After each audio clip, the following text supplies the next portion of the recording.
계곡이 병들기 시작했습니다. 공장은 멈추고 활력은 기침처럼 잦아들었습니다. 병든 계곡을 살리기 위해 2명의 의사가 왔습니다. 양 의사의 진단은 신속하고 명쾌했습니다. 급성 쇼크입니다.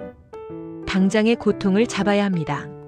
노후 설비는 과감히 정리하고 최첨단 기술을 투입해야 합니다. 빠르게 수술하여 당장 경제 지표를 회복시켜야 합니다. 한 의사는 진맥을 짚듯 사람들의 삶을 살폈습니다. 진단은 느리고 신중했지만 깊은 곳을 꿰뚫었습니다. 만성적인 기력 쇠퇴입니다. 당장의 통증보다 몸의 균형을 먼저 찾아야 합니다. 사람들의 기술과 경험을 무시하고 쫓아내면 안 됩니다. 느리더라도 지역 공동체에 활력을 불어넣어야 합니다. 양 의사는 응급수술을 단행했습니다. 고통스러웠지만 지표는 빠르게 반등했습니다. 새로운 공장 시설이 들어서고 첨단이라는 이름의 알약이 뿌려졌습니다. 그러나 사람들은 불안했습니다. 새로운 기술은 그들의 자리를 빼앗았고 효율이라는 이름 아래 인간의 경험은 외면당했습니다. 몸이 잠깐 나은 듯 했지만 마음은 더 병들어갔습니다.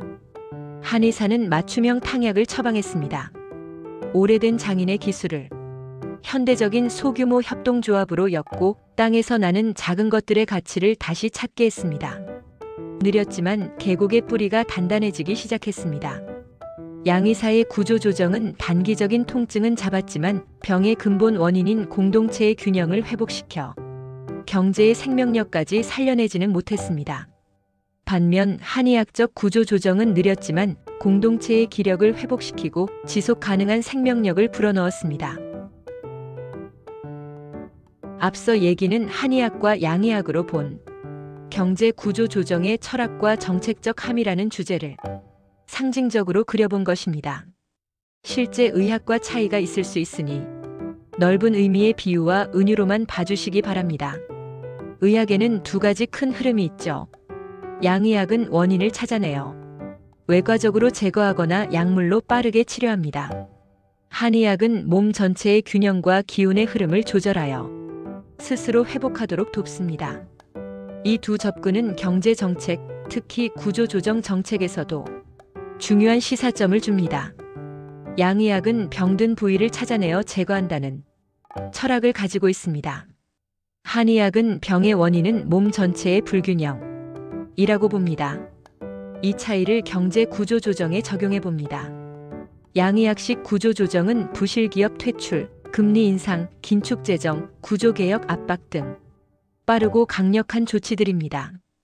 반면 한의학식 구조조정은 산업생태계 조정, 인력 재교육, 사회적 합의, 복지와 혁신의 병행처럼 체질을 개선합니다. 양의학식 구조조정은 위기 때 특히 자주 등장합니다. 예를 들어 1997년 외환위기 당시 한국은 대기업의 연쇄 부도와 IMF 구제금융이라는 급성질환 상태였습니다. 그때는 수술이 필요했죠. 수많은 기업이 퇴출당하고 금융기관이 통폐합되며 공적 자금이 투입됐습니다. 이는 경제의 응급수술이었습니다.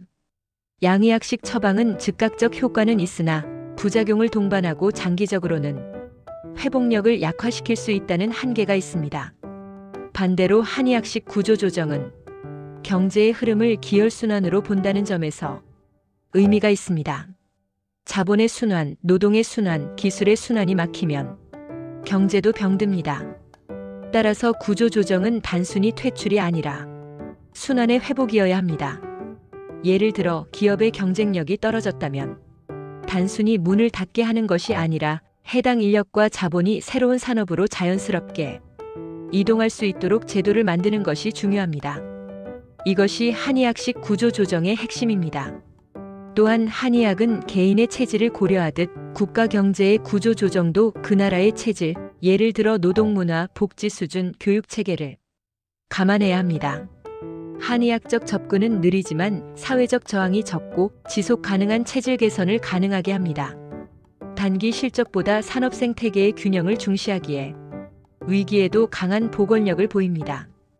의료에서도 급성기에는 수술이 필요하지만 회복기에는 재활치료가 중요합니다. 경제도 마찬가지입니다. 외환위기나 금융위기처럼 시스템 전체가 마비된 상황에서는 양의학적 구조조정, 즉 퇴출, 정리, 긴축이 불가피합니다. 그러나 회복기에 접어든 다음에는 한의학적 접근, 즉 산업 간 연계 강화, 인재 양성, 사회 안전망 구축, 기술 혁신 촉진이 필요합니다. 경제 정책의 실패는 대개 언제 수술을 멈추고 재활로 넘어가야 하는지를 모르는 데서 비롯됩니다. 우리나라의 구조조정은 오랫동안 양의학식 수술 중심이었습니다. 그 결과 단기적으로는 체계가 정비되었지만 노동시장은 경직되고 혁신의 씨앗은 메말랐습니다. 이제는 접근을 바꿔야 합니다. 부실기업 정리뿐 아니라 산업 간 재배치, 인적자원 재훈련, 사회적 신뢰 회복으로 나아가야 합니다. 이는 단순한 경제 정책이 아니라 사회적 합의와 협력이 전제되어야 가능한 일입니다. 구조조정은 단지 숫자를 맞추는 회계 정리가 아니라 한 사회가 스스로 치유하고 다시 걷기 위한 재활의 과정입니다. 이제 정책적 함의를 정리합니다. 첫째, 경제의 면역체계 강화. 평소의 기업, 금융, 노동 간의 신뢰와 투명성을 키워야 합니다. 그래야 위기 때도 큰 충격 없이 회복할 수 있습니다. 둘째, 균형과 순환의 회복. 구조조정은 단절이 아니라 순환 회복의 수단이어야 합니다. 셋째, 정책의 리듬과 타이밍. 수술과 재활, 긴축과 완화의 균형이 필요합니다. 경제 정책은 계절의 변화처럼 시기를 읽는 지혜가 필요합니다. 넷째, 인간 중심의 경제 회복.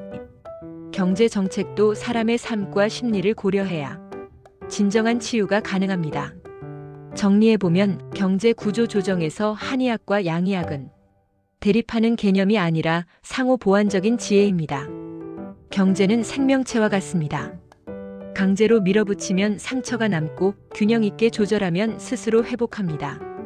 단기적 통증 완화와 더불어 지속 가능한 건강한 성장을 추구해야 합니다. 이상입니다. 감사합니다.